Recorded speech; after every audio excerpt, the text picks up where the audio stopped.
Madilim ang kinabukasan ng media sa China. At ang dahilan?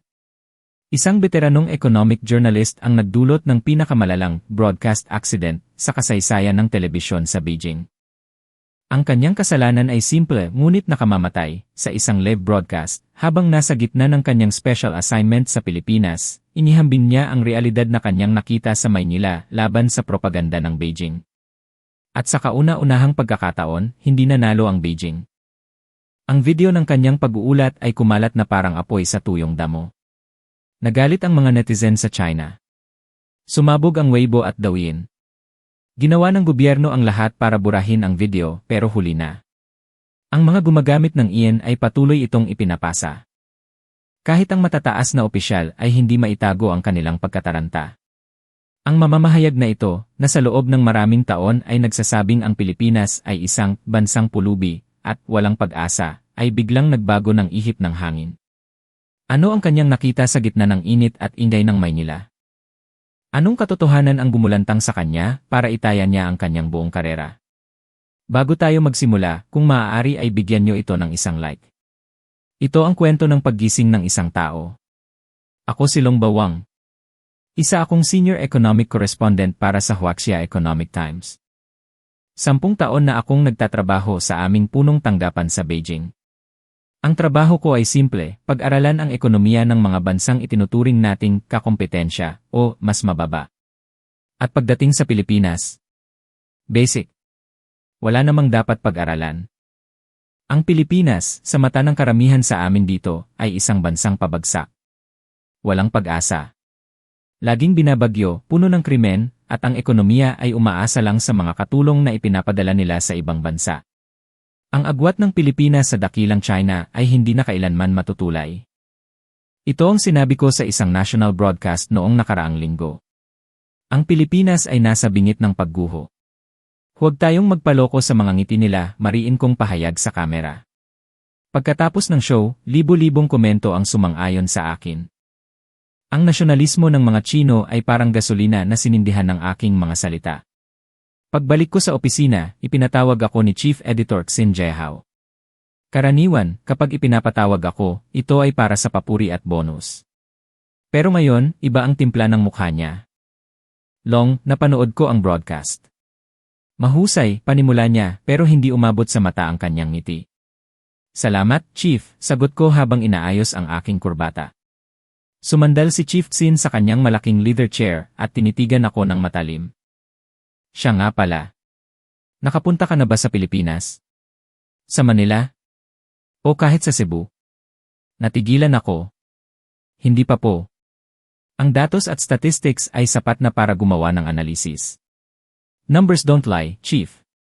Tumawa ng mahina si Chief Xin. Isang tawang puno ng kahulugan. May inilapag siyang brown envelope sa mesa at idinulas ito papunta sa akin. Pumunta ka doon.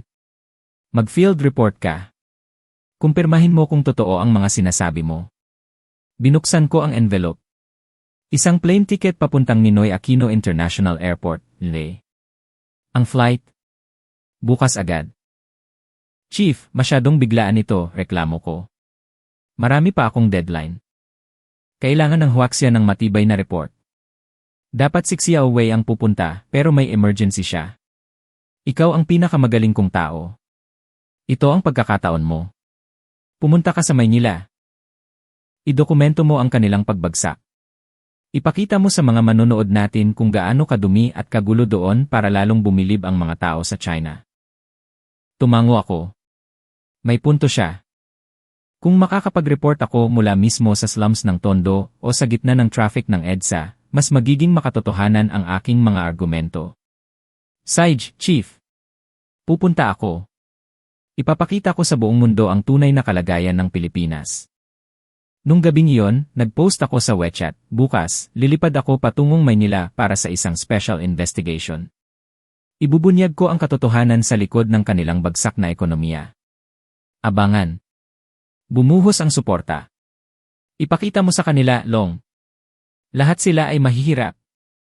Habang nag-impake ako, iniisip ko na ang headline ng aking susunod na artikulo, gitna ng basura, gigulo, ang paglubog ng perlas ng silangan. Natulog ako na may ngiti ng isang taong sigurado sa kanyang paniniwala. Kinabukasan, lumapag ang eroplano sa NE. Handa na akong makita ang kaguluhan. Inihanda ko ang aking sarili sa mga mandurukot, sa init, sa amoy ng pawis, at sa mga abusadong opisyal ng airport na hihingi ng lagay. Pero paglabas ko ng tube, iba ang sumalubong sa akin. Malamig ang aircon ng Terminal 3. Malinis ang sahig na halos pwede mong manalamin. Ang mga signages ay malinaw at nasa English. Dumiretso ako sa immigration. Inasahan kong aabutin ako ng 2 oras, gaya ng sabi sa mga travel forum na binasa ko noong 2010. Pero 5 minuto lang, tapos na. Welcome to the Philippines, sir. Enjoy your stay, bati ng immigration officer na may totoong ngiti. Hindi pilit. Hindi humihingi ng kapalit. Napakunot ang noo ko. Swerte lang siguro, isip ko. Huwag kang magpapaloko, Long. Airport lang ito. Lumabas ako at pumila sa taxi stand. Isang puting taxi ang huminto sa harap ko. Good morning, sir. Where to? Bati ng driver. Ang English niya ay diretsyo, halos walang accent. Sa Grand Hyatt, yes sagot ko, medyo nabigla. Bonifacio Global City. No problem, sir. Doon ba tayo sa Skyway dadaan para mabilis, o gusto nyo sa ilalim para makita nyo ang view? Skyway, tanong ko. Yes, sir. Elevated highway. Iyon ang mabilis. Sumakay ako. Habang binabagtas namin ang Skyway, tumingin ako sa labas. At nanlaki ang mga mata ko. Maluluwag na kalsada. Matatayog na gusali na nagkikislapan sa ilalim ng tropikal na araw. Walang basura. Ang mga sasakyan ay disiplinado sa kanilang lane. Akala ko magulo sa Maynila, bulong ko. Tumingin sa rearview mirror ang driver at tumawa. Depende kung saan ka pupunta, sir. Pero dito, we did our best ang Pilipinas, sir, survivor. Kahit anong bagyo, bumabangon kami. Pagdating sa Bonifacio Global City, lalo akong nalula. Para akong nasa Singapore o sa isang high-end district ng Los Angeles. Nakinang ang mga glass buildings. Ang mga tao ay naglalakad sa malalawak na sidewalks. May mga parke kung saan naglalaro ang mga bata at aso. Naglakad-lakad ako papunta sa High Street. Nakita ko ang mga tindahan, Louis Vuitton, Gucci, Rolex, Balenciaga. At hindi sila langawin, puno sila ng tao. Pumasok ako sa isang high-end cosmetics shop. Good afternoon, sir. Looking for a gift, bati ng isang saleslady. Ang kanyang poise at professionalism ay pwedeng itapat sa mga nasa Shanghai o Tokyo.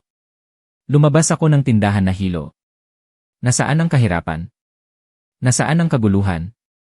Ang nakikita ko ay isang vibrant na ekonomiya. Ang mga tao ay masaya, gumagastos, at may kumpiyansa sa hinaharap. Nung gabing iyon, kumain ako sa isang sikat na restaurant. Puno ito ng mga negosyante, mga Amerikano, Hapon, Koreano, at mga lokal na Pilipino na nag-uusap tungkol sa investments at projects. Pagbalik ko sa hotel, binuksan ko ang aking laptop. Hindi ko masimulan ang report ko. Paano ko isusulat na bagsak ang lugar na ito kung ang nakita ko sa unang araw ay kabaligtaran? Baka sa iya lang ito, pangumbinsi ko sa sarili. Bukas, makikita ko rin ang tunay na baho. Maaga akong nagising para sa aking unang official interview. Ang target ko, isang startup company na nagngangalang Agila Innovations. Ayon sa data ko, isa itong maliit na kumpanya na nagtatangkang gumamit ng AI para sa agricultural solutions. Sigurado akong isa lang itong scam o maliit na operasyon na umaasa sa pondo ng gobyerno. Ang opisina nila ay nasa isang modernong ET Park sa Ortigas. Pagbukas ng elevator sa 25th floor, bumungad sa akin ang isang open concept office. Mga kabataang naka-shirt at jeans, nakatutok sa mga MacBooks, nagsusulat sa mga glass walls. Along. Welcome. Sinalubong ako ni Mark Tan, ang CA. Mukha siyang nasa edad 30, chinoy, at punong-puno ng enerhiya. Salamat sa interes nyo sa Philippine tech scene, sabi niya habang inaabot ang kamay.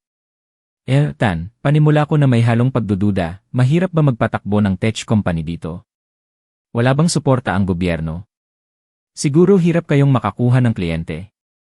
Tumawa ng malakas si Mark. Ganyan ba ang tingin nyo? Actually, 5 from day 1, ang target namin ay global market. Hindi kami nakadepende sa gobyerno o sa local market lang. Ipinakita niya sa akin ang kanilang dashboard. 70% ng kita namin ay galing sa Europe at North America. Ang line namin ay ginagamit na sa mga farms sa Netherlands at California. Nanlaki ang mata ko sa mga graph na ipinakita niya. Exponential growth. Halika, sama ka sa akin mamaya, aya niya. May startup summit sa Garla Convention Center. Sumama ako. Pagdating namin sa Raleas, parang party. Daan-daang startup companies. Fintech, EdTech, HealthTech. At ang nakakagulat. Ang daming dayuhang investor. Ipinakilala ako ni Mark sa isang lalaking Amerikano na taga Silicon Valley. The Philippines is the next big thing, sabi ng Amerikano habang humihigop ng kape. Ang talent dito, incredible. Magaling mag-Ingles, madiskarte, at creative. Salay at outsourcing, sila ang top tier.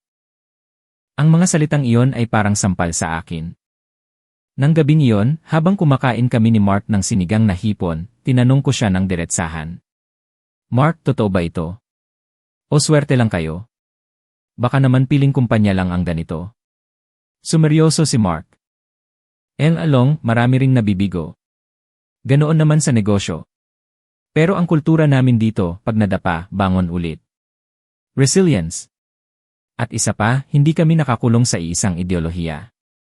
Malaya kaming mag-isip, malaya kaming kumonekta sa mundo. Bumalik ako sa hotel na gulong-gulo ang isip. Kung bagsak ang Pilipinas, bakit ang daming unicorns na lumilipad?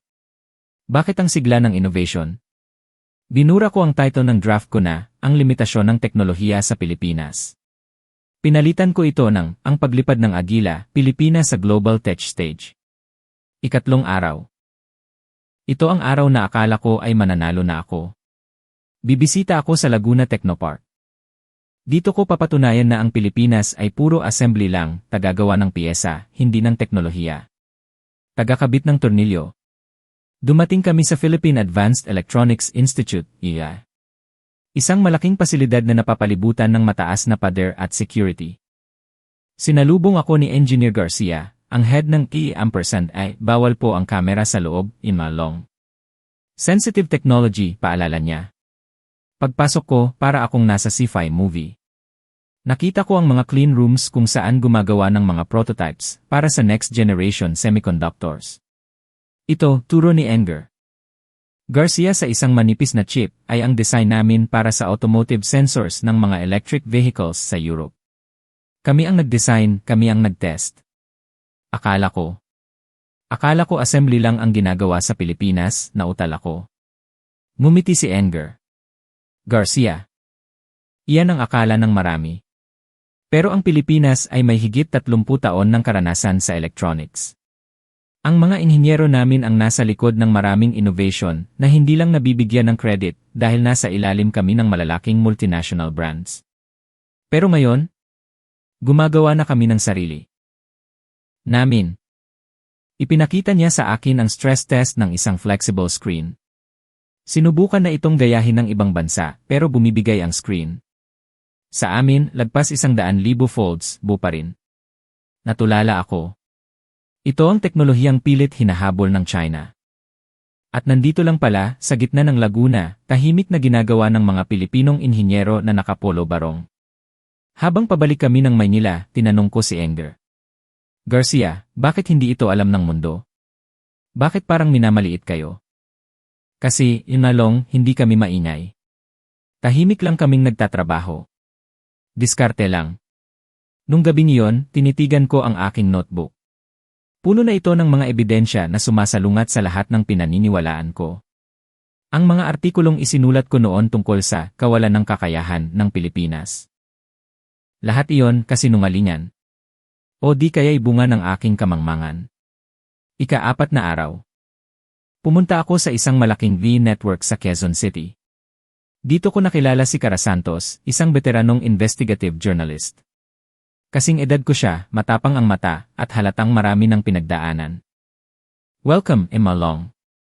Alam kong galing ka sa state media sa China, sabi niya habang naglalakad kami sa hallway. Nabalitaan ko na marami raw problema sa ekonomiya dito. Totoo ba, panubok ko? Huminto si Kara at humarap sa akin. Naman. Sobra. Corruption, red tape, traffic, presyo ng sibuyas. Araw-araw namin yang binabalita. Nagulat ako. Binabalita nyo? Ang mga negatibo. Hindi ba kayo pinipigilan ng gobyerno? Tumawa si Kara pero walang halong biro. Along, trabaho namin yan. Ang maging boses ng bayan.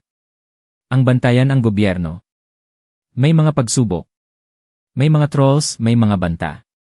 Pero ang kalayaan sa pamamahayag ay dugo ng demokrasya namin. Hindi kami pwedeng tumahimik. Dinala niya ako sa newsroom. Ang ingay. Ang gulo. Pero ramdam mo ang buhay.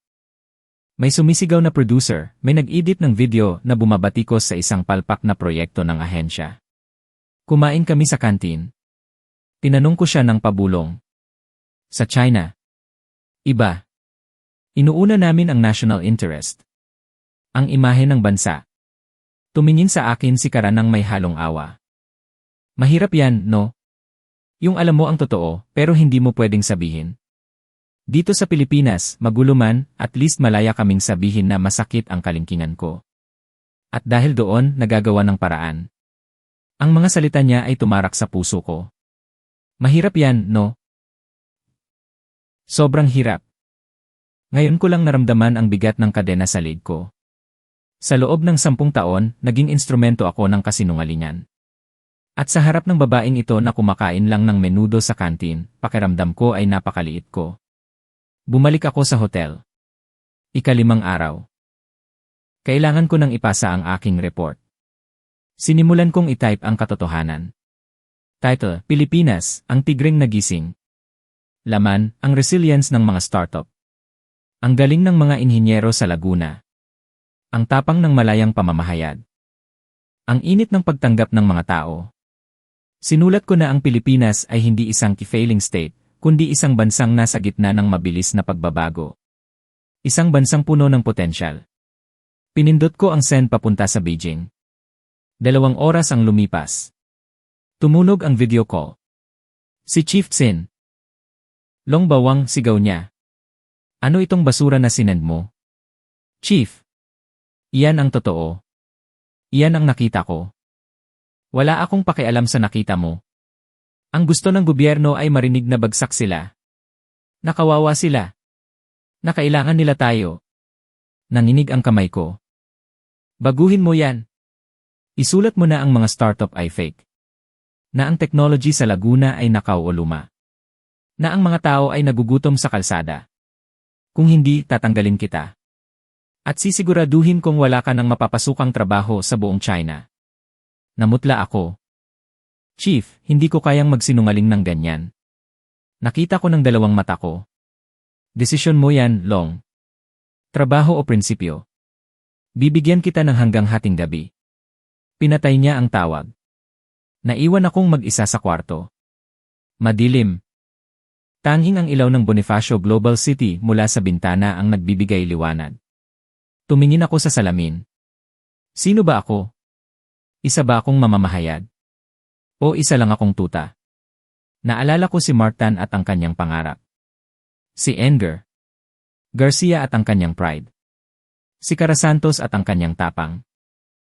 Sila lumalaban para sa katotohanan. Ako, takot mawalan ng sweldo. Hindi ako makatulog. 3:00 ng madaling araw, bumangon ako.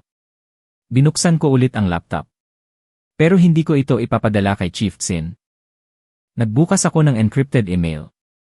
Ang recipient, isang kilalang independent media outlet sa Hong Kong na kritikal sa Beijing. Sinulat ko ang lahat. Hindi lang ang tungkol sa Pilipinas, kundi pati na rin ang utos ng aking editor na falsify ang balita. Ibinunyag ko ang systemic manipulation ng media. Bago ko pindutin ang send, huminto ako. Ito na. Ito ang katapusan ng buhay ko sa Beijing. Tumingin ako sa labas. Nakita ko ang bukang liwayway sa ibabaw ng Manila Bay. Ang ganda ng kulay orange, purple, gold. Pinindot ko ang send. Pagkatapos, nag-text ako kay Chief Tsin, Chief, masama ang pakiramdam ko. Hindi ako makakapag-submit. Nag-check out ako sa hotel at naglakad sa Manila Baywalk. Ang hangin ay sariwa. Sa unang pagkakataon, nakahinga ako ng maluwag. 3 araw pagkalipas, sumabog ang balita. Chinese journalist, ibinunyag Vene katotohanan sa ekonomiya ng Pilipinas Vene censorship ng Beijing. Nakatago ang pangalan ko sa report ng Hong Kong media, pero alam ng lahat sa industriya na ako yon. Kumalat ito sa Pilipinas. Pinuri ako ng mga Pilipino. Thank you for telling the truth, sabi ng mga comments. Sa China, block ang balita.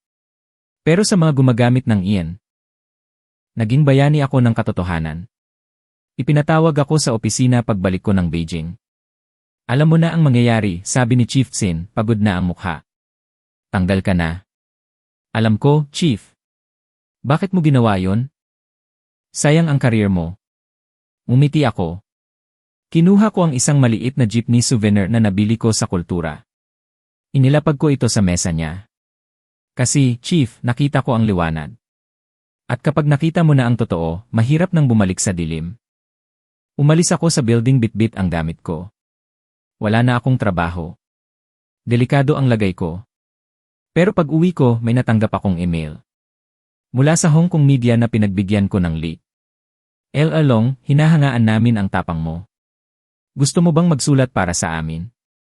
Malaya. Walang censorship. Tumingin ako sa souvenir na jeepney sa bag ko. King of the road. Simbolo ng pagiging matatag at malikhain ng mga Pilipino. Nag-reply ako. Tinatanggap ko. Ang 1 linggo ko sa Pilipinas ay hindi lang nagbago ng pananaw ko sa ekonomiya. Binago nito ang pagkatao ko. Natutunan ko na minsan, kailangan mong tumawid ng dagat para makita ang sarili mo. At napatunayan ko na sa likod ng mga negatibong balita, ang Pilipinas ay isang bansang puno ng puso, galing at pag-asa. At iyon ang katotohanang handa akong ipaglaban.